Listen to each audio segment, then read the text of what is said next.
We are delighted to be here with you for another one of our HCI webinar series. We've been running this for quite some time, and it's lovely to see some familiar faces, or familiar names at least, for our attendees. So my name is Oonagh Gilvarry. I'm the CTO, the Chief Technical Officer of HCI, and this morning I'm joined also as part of the presentation by Lisa McGrain. She's one of our best practice specialists, and Lisa will be talking a little bit more detail this morning about some of the IPC findings from the HIQA reports. So yeah, all of this morning's detail is in relation to a summary that we've completed of 20 random HIQA reports, and looking and trending some of the findings that arose from that, hopefully to provide us with some learnings as we move forward over the next little while. And it's always good to benchmark ourselves against some of the areas of particular focus.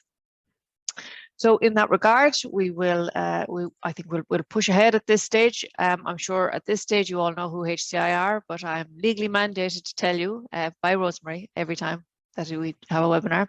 So we're the leading professional services provider of resident safety, regulatory compliance, and quality improvement intelligence and support to health and social care organisations. So that's across the remit of from residential disabilities right through to acute care. So within our organisation, we have a number of quality and safety specialists that are working directly with providers like yourselves, and we utilise a number of quality information systems to support the work that we do. Within HCI, we have a number of best practice specialists. Lisa is one of those, and our primary focus is to ensure that all of the tools and techniques and templates that we utilise are reflective of evidence-based best practice in that regard.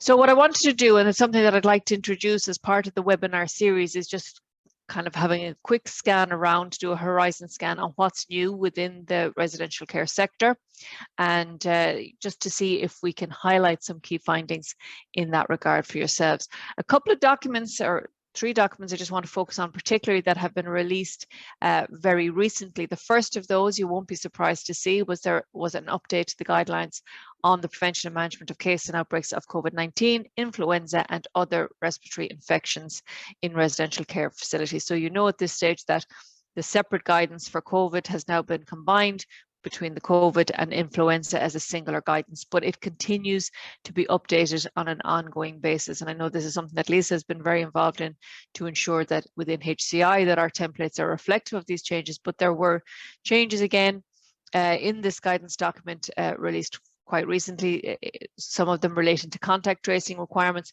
So it's certainly something that you need to spend a little bit of time on and make sure you're aware of any of the changes. It is a constantly shifting ground in that regard. Another document that came out in May, Infection Control Guiding Principles for Buildings, Acute Hospitals and Community Settings. The importance of that is these recommendations actually apply to new residential care centres, major additions to existing residential care facilities, and major renovations to existing inpatient and residential accommodation areas. So there's a wide-ranging set of requirements within that in relation to sinks and access and so like. So it's certainly important for you to have a look at that also.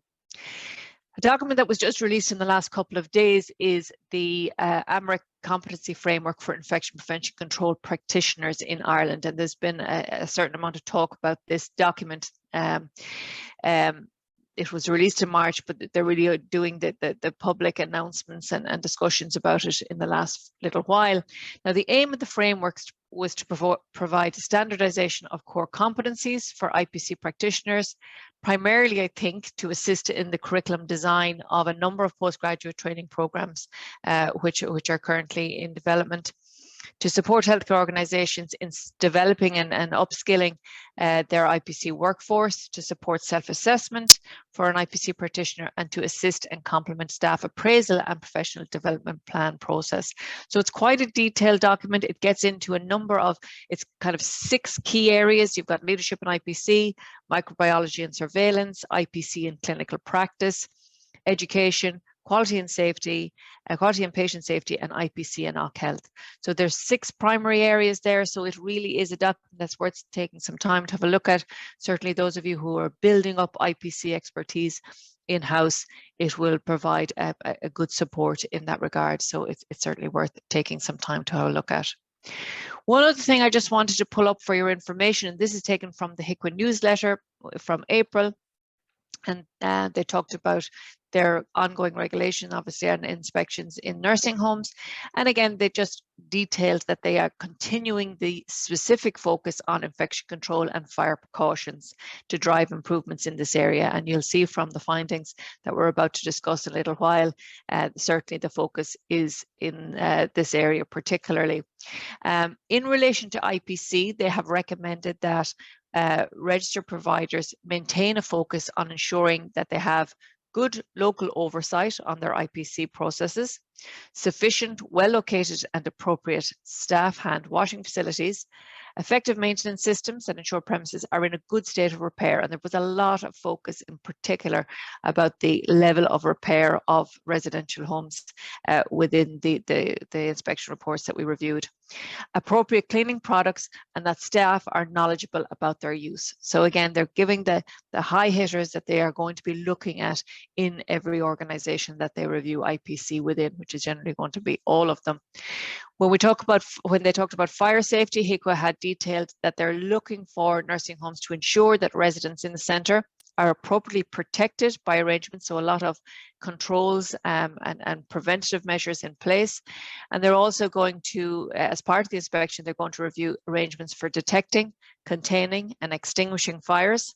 They're looking at firefighting equipment, and that includes the servicing and checking of the means of escape, your staff training and knowledge, tests and drills completed, and how they can give insurance for residents to be safely evacuated. And when we look at the staffing element particularly, that is very much linked with the fire safety about your evacuation plans that are in place for nighttime. So there are just some of the, when we did a little scan of what's out there right now, some of the key areas of focus. So I want to get in now to the report itself. As I said, this information was put together from 20 randomly selected inspection reports, and we looked at some of the key areas of interest and types of findings under each of the regulations. Now this is a screenshot, there's a lot of detail here, but we'll look at it in separate slides, but I just wanted to divide them up into the capacity and capability and the quality and safety. So we can see that there are a number of regulations that are pulling up red risk, person in charge, staffing, governance and management. But of interest, I suppose, is to look at the number of services inspected against the regulation. So all 20 of the facilities were inspected with governance and management, 19 with staffing and 10 with persons in charge.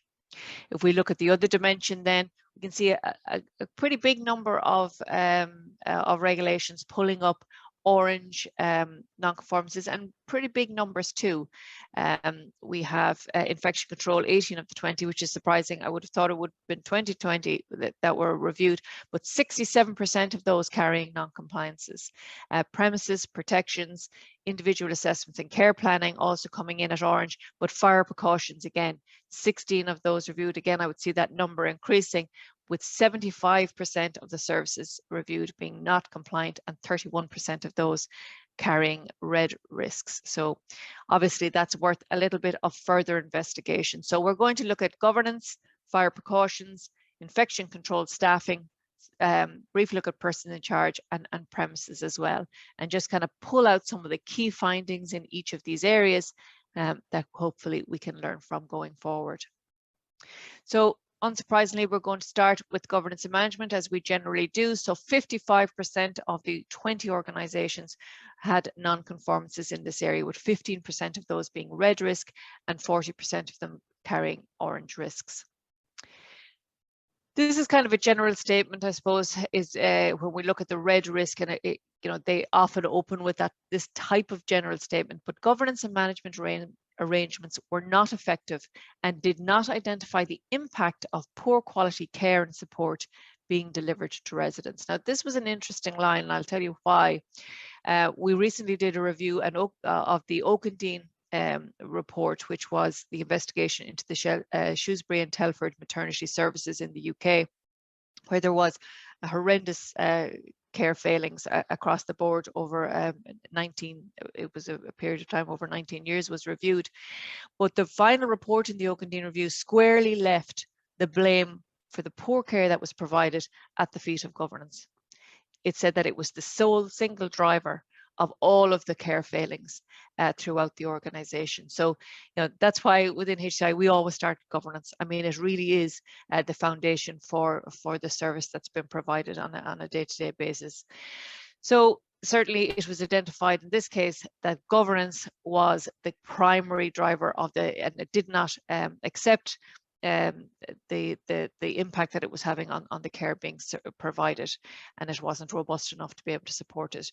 It was evidenced by risk identification and management systems had not picked up serious incidents or serious issues that were affecting resident welfare. So again, there was that unknowing within the governance model where there was a significant amount of data being created throughout the organization, but that information wasn't being trended and analyzed and utilized to be able to identify those serious issues that were impacting on resident welfare.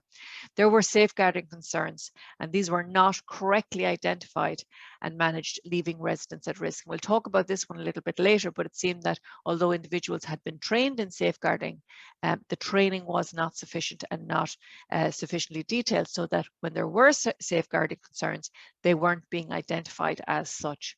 And that's something we'll talk about a little bit later. Analysis of information following regulatory inspections, management meetings or audits were not leading to the development of quality improvement plans or improved resident care. And we've talked about this before, about within a quality and safety management system, it cannot be pushed from the bottom up. It has to be taken from the top down. So even though audits were being completed, incidents were being raised, complaints were being detailed, although all that information was available, it wasn't being appropriately analysed and actioned upon. And as a result, the learnings were not coming through, and the same issues occurred repetitively again and again. Other areas that deemed a red risk: further oversight of key clinical information was required, as information provided to inspectors on the first day of the inspection was not accurate. So the tools and techniques and the models that were on the floor to try and draw out the required key clinical information was not able to do what it needed to do.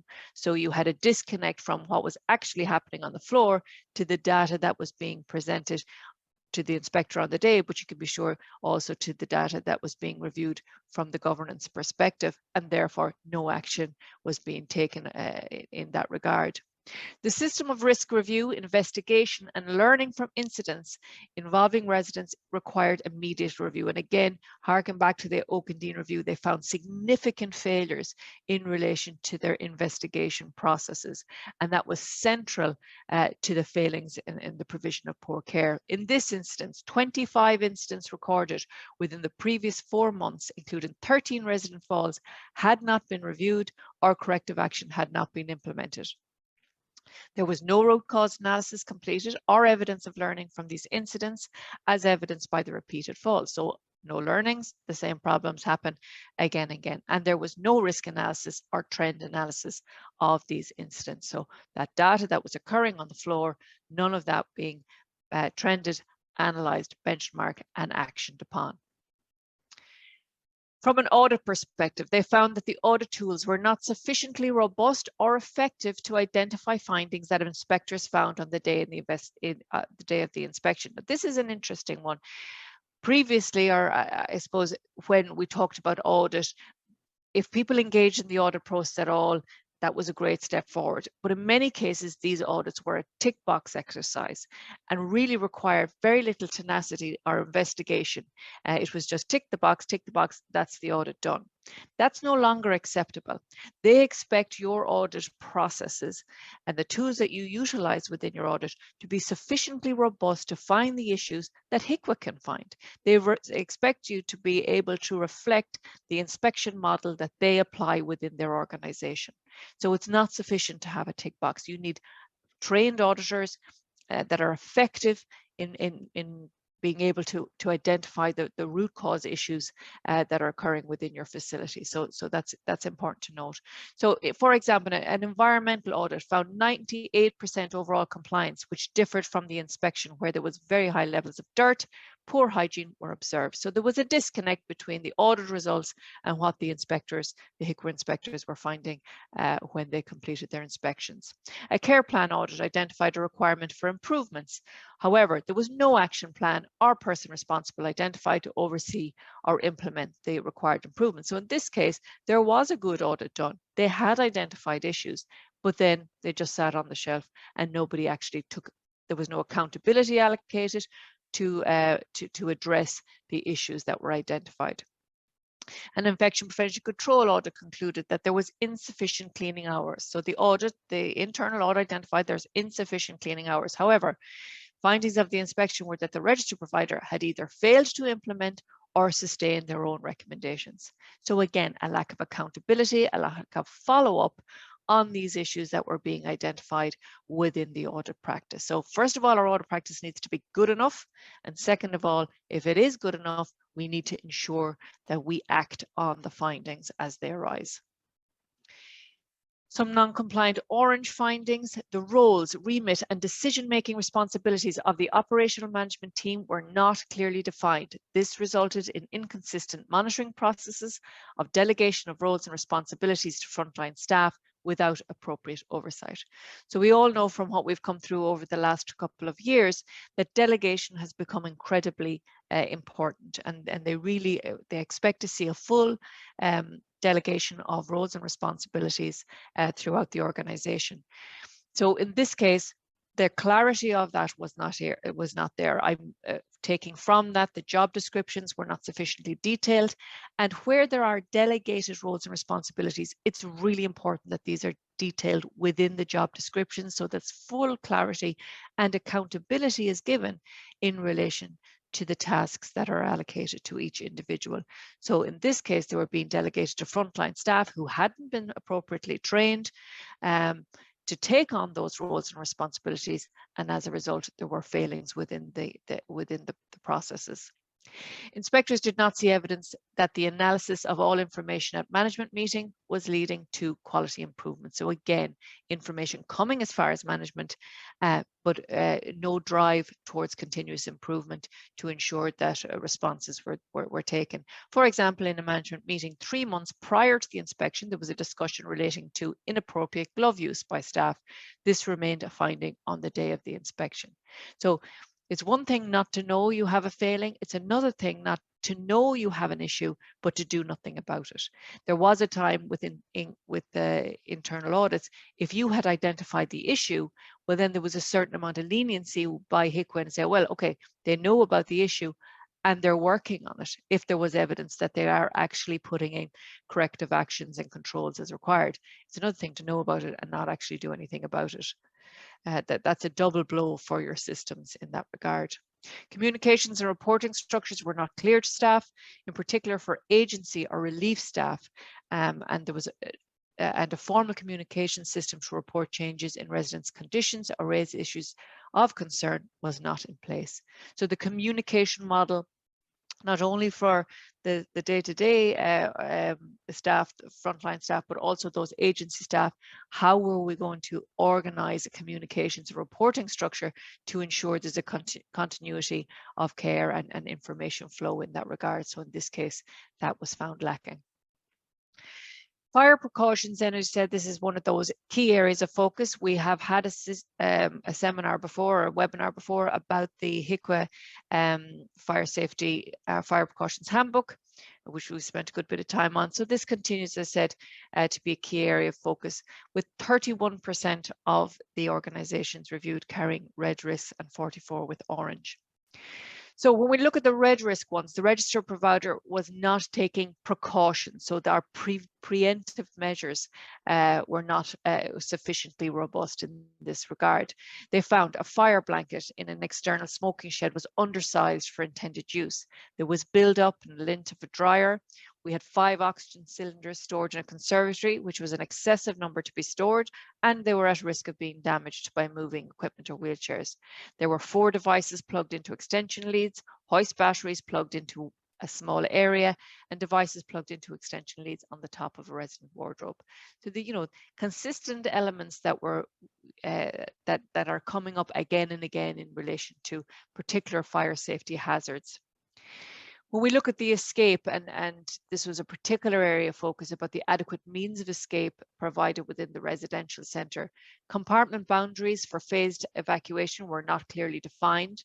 The extent of the fire compartments were not fully known by staff, which could cause delay in the event of an evacuation. A fire exit had been decommissioned without appropriate assessment or consultation with the fire professional. Fire signage was still present above the exit, so general confusion reigns in that regard. The fire exit doors needed a code to release the door locking mechanism. There was no manual override fitted to the door in case a fault occurred, and the code for the keypad was not kept beside the door. So significant failings in that regard. An exit door required a key to open it. There was no break glass unit to provide the backup key. An external escape route was partially obstructed by rubbish bins. We see this all of the time in the reports that we review. There was no evidence of fire exit signage or emergency lighting fitted in external escape routes to indicate fire exits or to illuminate this area in the event of an evacuation. And as access to a number of the bedrooms was through the day room, a strategy was required to ensure safe evacuation from these bedrooms. So more detail required in relation to the evacuation plan in place. There were no fire drills completed within the last 6 months, despite this being a requirement of their local policy. Some rooms had no fire detectors. Fire doors are always something that comes in for a lot of focus. Inspectors noted that some doors were missing heat and smoke seals. Double fire doors had a gap in excess of the allowable tolerances, and fire doors had been repurposed and modified where a non-fire rated vent had been fitted to the fire door, all identified as high-risk areas. The inspector noted gaps and holes in fire barriers. There were cable penetrations through fire-resistant ceilings that were not adequately sealed up, and some attic access hatches were not fire-rated. So we can see there's a pretty broad spectrum of issues across the board in relation to fire safety. I'm going to hand over to Lisa now. She's going to bring you through some of the issues in relation to infection control. Again, high risks or high number of failings in this regard, 67% with orange risk non-compliances. Lisa. Great, thanks, Oonagh. So I know we're all sick of hearing about infection control. Sorry, not about fire, Oonagh, about infection control. We're tired of fire too, don't worry about it. But HIQA did mention in the newsletter that they're focusing on it. So I'll just go through some of the findings then. So no identified person with appropriate knowledge and skills to manage the key areas of infection prevention and control. So that goes back to the local oversight, and even the competency framework document could be worth having a look at that for that one. The cohorting arrangements were not in place in line with the centre's own COVID-19 preparedness plan. The PPE was not being used appropriately. This comes up again and again, and everyone knows how to use it properly at this stage, but still staff were not removing PPE in between rooms. Staff were not wearing PPE inappropriately, and extensive use of PPE in non-COVID-19 areas. So that just comes back to monitoring staff and making sure that they are using it appropriately. Separate dining and changing facilities were not available for staff allocated to care for residents with COVID-19, and those were not. And the crossover of cleaning staff between COVID positive and not detective areas as well. So that one is worth keeping an eye on as well, that the cleaning staff are in the cohort area. So then there are insufficient local assurance mechanisms in place to ensure that the environment and the equipment was decontaminated in line with the HIQA national standards. So again, they found damaged, worn, torn chairs, cushions, mattresses, and inhibited cleaning. So this comes up again and again, that the premises is in a good enough state to prepare for the cleaning to actually take effect. Staining and rust were observed on shower chairs, bathroom fittings, grab rails, toilet bowls and seats were dirty, unacceptable levels of dust, and the carpets were not clean, and no schedule in place for the decontamination of the carpets either. So it comes back to the maintenance system and having the system there in place. Thanks, Oonagh. In terms of the equipment then, The reusable nebulizer chambers were not rinsed with sterile water and stored dry after use. Several hoist slings were found hanging off pieces of equipment, and no resident identifiers were seen on the slings. So they had no way of knowing if they were resident specific and they could be used for different residents. Cleaning staff were using a hoover without a HIQA filtration system, which they don't recommend. And the same mop and water were used for up to 6 bedrooms, and mop buckets were emptied and refilled in the residents' ensuite toilets and showers. No bedpan washer currently available for use. And then the inspectors observed medicine cups and spoons being washed in the hand wash sink in the treatment room. So that goes back to the hand washing facilities as well that the newsletter mentioned. So that's one worth keeping an eye on. Yeah. Thank you. Thanks, Oonagh. Lisa. Okay, linked, I suppose, in relation to the fire safety also was staffing. And again, 37% of the 19 having issues in relation to this regulation. Red risks, where while there were sufficient staff available during the day to meet the assessed needs of residents, there was insufficient staff resources at night to enable residents to be evacuated safely. So as you said, that staffing and fire safety going hand in hand. Some of the orange risks, there was insufficient clinical oversight to ensure residents consistently received care in line with their assessed needs, and that staff practices were appropriate and in line with their training principles. Some other particular areas, the number of nurses available on the roster did not reflect the total nurses hours committed to on the statement of purpose. So we have that line in the sand within the statement of purpose, and if we are falling below that, that is something of concern. In one facility over a 1-week period, there was no day where the centre operated at a full staffing capacity. There was heavy reliance on staffing agency nurses and agency healthcare assistants to fill the rosters. And in one 24-hour period, 7 12-hour healthcare assistant shifts went unfilled. Now, I am in no way underestimating I know it's extremely challenging in relation to staffing currently, but that's a significant number of hours that there was a gap with. The contingency planning for care staff required action, as short-term absences were not always replaced. On some days, there were 6 healthcare assistants over 2 floors providing care for up to 56 residents, and 1 nurse on duty between 8 p.m. or 9 p.m. and 8 a.m. to monitor those 56 residents, which you can sure realise is far from ideal. The registered provider had failed to ensure that the number and skill mix of staff was appropriate to meet the clinical and social care needs for the centre. There were insufficient cleaning staff, not enough staff to supervise residents with high care needs, and in some stages, the 2 sitting rooms, there was no staff, so residents for prolonged periods of time. There was insufficient nursing staff to allow for separate nurse-led teams for COVID positive and not detected residents. Premises kind of links with a number of the other elements, and I know Lisa talked about it with the IPC, but preventative maintenance certainly is a focus, an ongoing focus to try and bring, I suppose, everybody up to a higher standard. In many cases, a decommissioned pipe in a shared bathroom where there was trip hazards, an external garden with overturned furniture, bags of rubbish, moss on the path, just generally not well maintained. Floor covering always comes up with several areas damaged or uneven with posing trip hazards.